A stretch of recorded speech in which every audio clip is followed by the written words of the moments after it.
5 أسباب وراء اعتذار محمود الخطيب عن عدم الترشح في انتخابات النادي الأهلي. استقر محمود الخطيب رئيس النادي الأهلي على عدم الترشح لانتخابات النادي المقبلة، وهو القرار الذي جاء بناء على توصية طبية، وهو ما قام بإبلاغه لمجلس إدارة النادي الأهلي في اجتماع الأمس.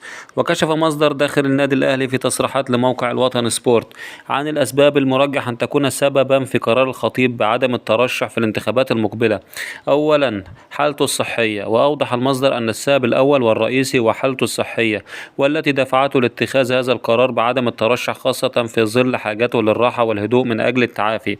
ثانيا، ضغوط من العائلة، وأشار المصدر إلى أن ضغوط العائلة دفعت رئيس النادي الأهلي من أجل التفكير في الأمر وإبلاغ المجلس بعدم ترشحه. ثالثا، الهجوم الجماهيري، ووصل المصدر حديثه أن الضغوط الجماهيرية عليه وعدم الصبر على قراراته والمطالبة المستمرة منهم بأن تكون قراراته أسرع دفعته للتفكير في الاعتذار.